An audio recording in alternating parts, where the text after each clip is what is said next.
Right, buddy, welcome back to your latest Manchester United update. Now, in this video, we'll be talking the latest on Elliot Anderson and a price drop from some stories as well. We'll be talking about the legwork being done for Carlos Baleba and what does that mean on his future.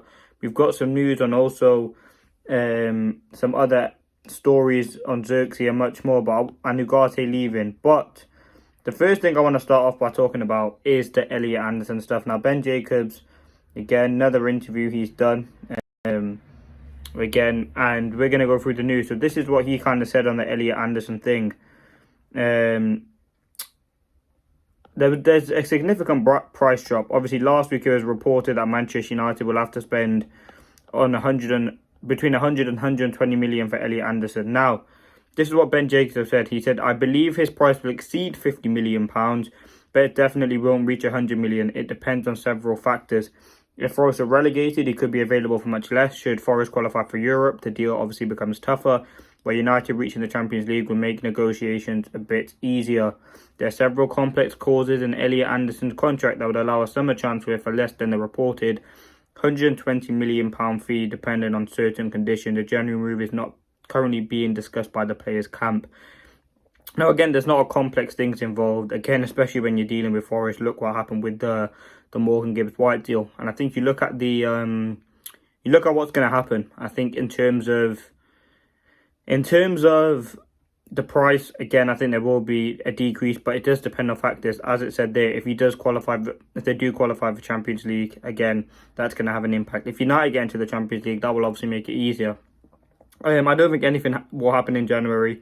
Again, it'd probably be quite a risky move for Anderson. I know if he does come into United, he would guaranteed start, but you look at how he's playing at Forest, would be very, very good. He's doing a good job there. So it depends on a variety of factors. And I think you look at Anderson, for me, he's the one that United are, well, not for me, but from the reports, he's the one that United are most likely to go for at this current moment. There's been murmurs about Wharton. There's been some talks about Baleba, which I'll talk about in a moment, but I think on Anderson, he certainly is a player for me who has that potential to kind of transform this team. And again, the price, if it is a decrease, it'd be massively important for United. I think we're not in a position to be spending that sort of money on a midfielder. And again, I think we've seen João Gomez being linked to Manchester United yesterday.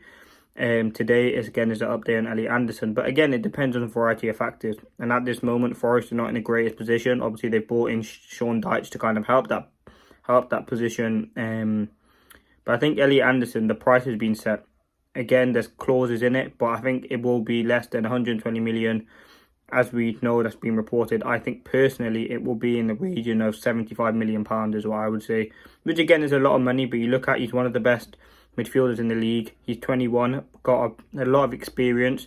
He's a regular for England. I think there are certain factors where it would warrant that fee, and I think he's someone that Manchester United would go for. Now, again, the price has been set. Now we know the official price.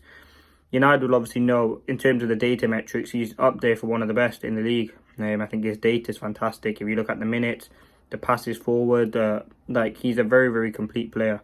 And I think for me, he would be the one that I would go for at this moment. Again, I know you have Baleba, you have Wharton, which are... Actually, let me talk about Baleba now. So on Baleba, Manchester United apparently have a lot of the groundwork done for Carlos Baleba. That is what has been coming out from Ben Jacobs as well. Manchester United have completed all the groundwork for a move for Baleba and have already secured the player's approval. A summer transfer is considered a realistic possibility. So, listen, I don't think we ever see sort of a place where Manchester United get both Baleba and Anderson, but I think you can clearly tell from even last summer that Anderson wasn't really a priority at the time, and Baleba was someone who United really did want to sign. Remember, we had that, I think it was around the start of August, that huge sort of story from David Ornstein linking Manchester United to Carlos Baleba, and we've had talks. We tried to get a deal done last summer, but obviously that was difficult to do. We know the player wants to move. We know Brighton will be willing to sell if the correct price comes in, and we know Manchester United obviously want this player. And I think it will. I think in terms of United side of things, I think Baleba is first choice, Wharton second. Sorry, not Wharton. Anderson second, and Wharton's probably third. Again, but there'll also be other options that we kind of consider. João Gomez, potentially Alex Scott. But I think Baleba is someone that United have had a deep interest in. Now, again, that could change. I think going into next summer, you look at data, you look at, again, I don't think the fact that Baleba's having a poor season is sort of a red flag. But obviously, how this season goes will obviously have a part to play. But the fact that United have the groundwork done already will kind of make it easier to get that deal done. But let's see what happens there. Now, the last thing on Xerxes. Xerxes leaving on loan is a real possibility. This January, Roma interested, but his salary could be an issue for the Italian club, with United obviously likely to cover part of it. The player wants more minutes ahead of the World Cup. Now, again, it depends on Sesko's injury. We don't really know the full sort of prognosis and the full length of his injury. I think that will come with time, probably in Ruben Amorim's first press conference after the international break when we play Everton. But again, I understand it's the same sort of story. He wants to leave, he wants to get minutes, and you can totally respect that. I think, again, he's been linked to Everton, which will be good experience for him.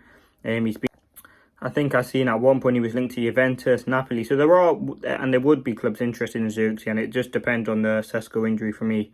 Again, he's not guaranteed regular minutes as well, with AFCON and Burmo, Ahmad and Mazraoui leaving in the attacking spots. There will be a place there.